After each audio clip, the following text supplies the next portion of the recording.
Kisruh Al-Zaitun dan sikap kita.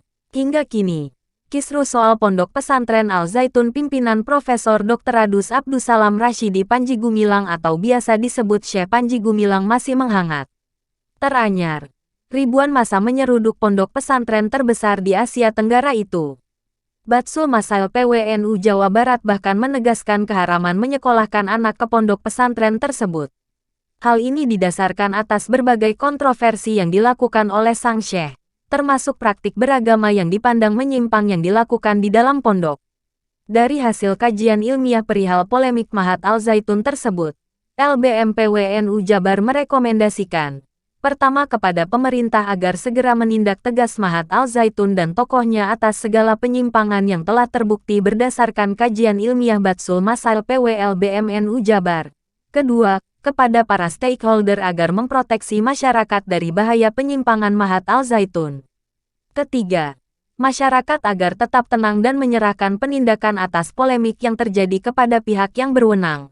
Tegas pakar LBM PWNU Jabar Kiai Yazid Fatah www.detik.com Kamis tanggal 15 Juni tahun 2023. Merespon kisruh tersebut, pemerintah Provinsi Jawa Barat melalui Wakil Gubernur Uun Ruzanul Ulum akan mengelar pertemuan dengan ratusan kiai di Gedung Sate, Bandung, Senin, 19/6. Pertemuan ini diharapkan menghasilkan keputusan yang bijak dan bajik menyikapi persoalan pesantren Al-Zaitun tersebut. Utamakan dialog. Al-Zaitun merupakan pesantren besar. Dengan luas areal pesantren 1.200 hektar, pesantren ini menampung 7.000 santri. Para santri tidak saja datang dari berbagai wilayah tanah air, bahkan banyak santri yang datang dari luar negeri, seperti Malaysia, Singapura, Brunei dan Afrika Selatan. Kekayaan pesantren ini sangat fantastis sehingga bisa membiayai dirinya sendiri. Fasilitas yang disediakan untuk para santri cukup mewah, berbeda dengan pesantren lainnya di tanah air. Tidak heran, salah satu media AS menyebutkan Al-Zaitun sebagai pesantren terbesar se-Asia Tenggara. Polemik soal Al-Zaitun bukan saja terjadi saat ini.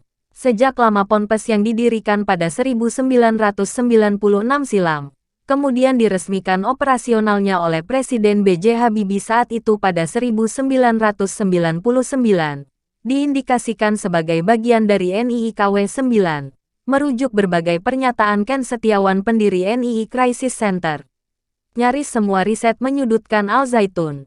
Temuan penelitian MUI tanggal 29 Mei tahun 2002 menyebutkan, indikasi kuat adanya hubungan antara Al-Zaitun dengan NII-KW 9 yang bersifat historis, finansial, dan kepemimpinan. Selanjutnya, MUI juga menyebutkan, terdapat penyimpangan paham dan ajaran Islam yang dipraktikkan organisasi NII-KW 9, tim peneliti MUI, 2002. Setahun sebelumnya, Kementerian Agama melalui Balitbang Agama dan Diklat Keagamaan, 2001, merilis temuan penelitian.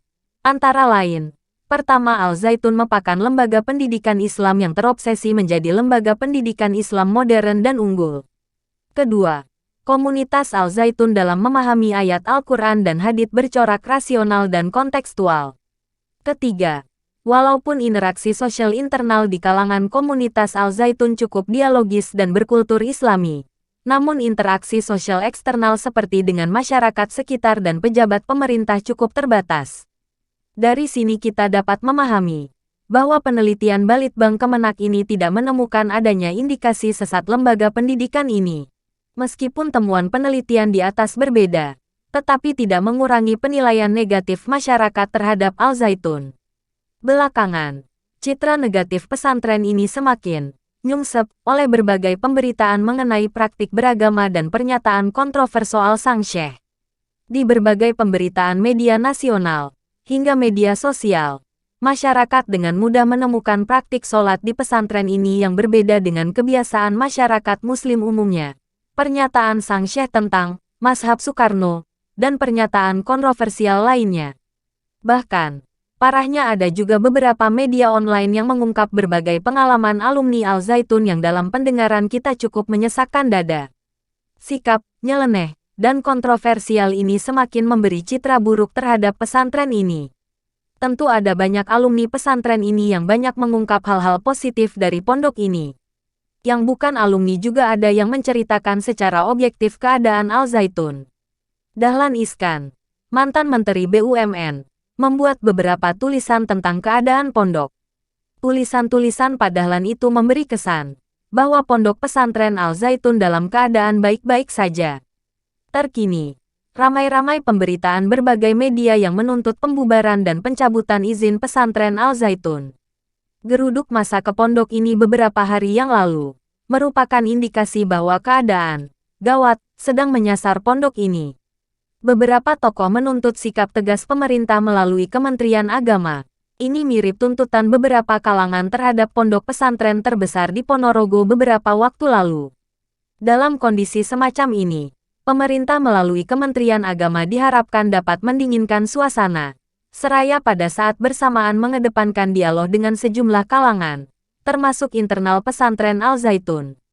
Pendekatan persuasif sangat perlu dilakukan untuk meminimalisir efek-efek negatif di masa depan bagi kehidupan pondok dan umat Islam, khususnya di Indramayu. Memang ini tidak mudah dilakukan, apalagi Syekh Panji Gumilang tetap bersikukuh dengan pendiriannya. Tetapi, bagaimanapun, pemerintah harus tegas menjembatani dialog dengan semua pihak. Sikap kita, dalam banyak hal, pikiran-pikiran cerdas dan cenderung kontroversial cukup menjadi konsumsi pribadi dan tidak perlu diungkapkan ke publik. Dikhawatirkan, pikiran-pikiran itu justru memperkeruh kondisi keagamaan publik. Apalagi publik keagamaan kita belum siap sepenuhnya menerima loncatan-loncatan berpikir yang menyimpang dari praktik keagamaan yang umum berlaku. Berbarengan dengan itu, sikap terbaik umat Islam tetap mewaspadai berbagai penyimpangan sekolah-sekolah berlabel Islam, seraya pada saat bersamaan menyerahkan sepenuhnya penyelesaian kasus Al-Zaitun kepada pemerintah. Pengerahan massa yang mengatasnamakan Islam dikhawatirkan kontraproduktif, sehingga dapat memperkeruh keadaan. Alhasil, setiap perselisihan mesti dicarikan jalan keluarnya dengan mengedepankan sikap arif, serta kembali ke jati diri Islam sebagai agama yang dapat menjadi juru damai di tengah berbagai perselisihan, termasuk perselisihan internal umat Islam akibat kasus yang menimpa Al-Zaitun. Bagaimanapun, orang-orang beriman itu sesungguhnya bersaudara. Sebab itu damaikanlah, perbaikilah hubungan antara kedua saudaramu itu dan takutlah terhadap Allah, supaya kamu mendapat rahmat. Qs Al-Hujurat 10. Muslim itu adalah saudara muslim yang lain. Jangan berbuat aniaya dan jangan membiarkan melakukan aniaya. Orang yang membantu kebutuhan saudaranya, maka Allah membantu kebutuhannya. Orang yang melonggarkan satu kesulitan dari seorang muslim, maka Allah melonggarkan satu kesulitan di antara kesulitan-kesulitannya pada hari kiamat. Orang yang menutupi aib saudaranya, maka Allah akan menutupi kekurangannya pada hari kiamat. Hari Bukhari.